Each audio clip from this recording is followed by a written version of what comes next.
ఉత్తరప్రదేశ్ ఢిల్లీలో అధికారం చేపట్టేందుకు దగ్గరి దారి. అక్కడ ఎక్కువ సీట్లు వచ్చాయంటే కేంద్రంలో అధికారం చేపట్టడం సులువవుతున్న వాదనలు ఉన్నాయి. యూపీలో మొత్తం 80 లోక్సభ స్థానాలుండగా గత 2 సార్వత్రిక ఎన్నికల్లో కమలం పార్టీ మెజార్టీ స్థానాల్లో పాగా వేసింది. 2019 ఎన్నికల్లో 64 సీట్లు కొల్లగొట్టిన కమలదళం ఈసారి మాత్రం అందులో సగం స్థానాలకే పరిమితమైంది.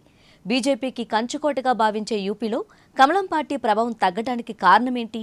సీఎం యోగి నిర్ణయాలు ప్రతికూల ప్రభావం చూపాయా, లేక ఇంతింతై వటునింతే అన్నట్లు ఎదుగుతున్న యోగిని దెబ్బతీసే ప్రయత్నం బెడిసికొట్టిందా? యూపీలో ఎన్నికలంటే గుర్తొచ్చేవి కుల, మత సమీకరణాలు, ముస్లింల ప్రభావం. నిజానికి ఈ అంశాలు యూపీలో ఎన్నికలపై చాలా ప్రభావం చూపుతాయి. కానీ ఈసారి మాత్రం పైకి కనిపించని పెద్ద కారణమే బీజేపీని దెబ్బతీసిందన్న వాదనలు వినిపిస్తున్నాయి. 2 పర్యాయాలుగా యూపీ సీఎంగా బాధ్యతలు నిర్వహిస్తున్న యోగి ఆదిత్యనాథ్ పాలనలో తన మార్కు క్రియేట్ చేశారు. రాష్ట్రంలోనే కాదు దేశంలోనూ బలమైన నాయకుడిగా గుర్తింపు తెచ్చుకున్నారు. ఇప్పుడు అదే ఆయనకు శాపంగా మారిందన్న అభిప్రాయాలు వ్యక్తమవుతున్నాయి. యోగికి పెరుగుతున్న క్రేజ్ చూసి సొంత పార్టీ వారే తట్టుకోలేకపోతున్నారన్న ఊహాగానాలు వినిపిస్తున్నాయి. నిజానికి రాష్ట్ర అభివృద్ధి, నేరాల కట్టడి కోసం యోగి కొన్ని కఠిన నిర్ణయాలు తీసుకున్నారు.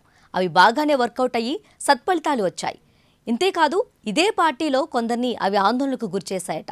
యూపీతో పాటు దేశవ్యాప్తంగా ఆయనకు పెరుగుతున్న పాపులారిటీ చూస్తే నెక్స్ట్ ప్రధాని అయ్యే అర్హతలు ఆయనకే ఉన్నాయన్న వాదనలు వినిపిస్తున్నాయి. యోగి క్రేజ్ గురించి ఆయన సహచరులతో పాటు పార్టీలోని శత్రువులు కూడా బాగా తెలుసు. యోగి పాపులారిటీ పెరుగుతూ పోతే అది తమ భవిష్యత్తుకు, రాజకీయ ఆకాంక్షలకు గొడ్డలి పెట్టుగా మారుతుందన్న భయం వారిలో నెలకొందట. అందుకే ఆ నాయకులంతా యోగిని తొక్కే ప్రయత్నం చేస్తున్నారన్న అభిప్రాయాలు వ్యక్తమవుతున్నాయి. ఇందులో భాగంగానే లోక్సభ ఎన్నికల విషయంలో యోగికి అంత ప్రాధాన్యం ఇవ్వలేదని తెలుస్తోంది. అభ్యర్థుల ఎంపిక విషయంలో ఆయన సూచించిన పేర్లను పక్కన పెట్టినట్లు సమాచారం.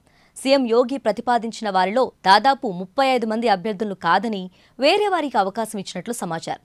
యోగిని కాదని పార్టీ అగ్రనాయకత్వం తీసుకున్న నిర్ణయం ఫలితంగానే ఆ 35 నియోజకవర్గాల్లో బీజేపీ గడ్డు పరిస్థితిని ఎదుర్కొన్న విమర్శలున్నాయి.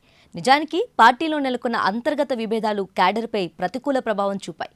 అది కాస్త ఎన్నికల ప్రచారాన్ని దెబ్బతీసింది. యోగి సూచించిన పేర్లు పక్కన పెట్టడంతో పార్టీ కార్యకర్తలు 2 వర్గాలుగా చీలిపోయారు. టికెట్ దక్కని నాయకులు, అనుచరులు, కార్యకర్తలు ప్రచారానికి దూరంగా ఉన్నారు. ఫలితంగా క్యాంపెయినింగ్ చప్పగా సాగింది.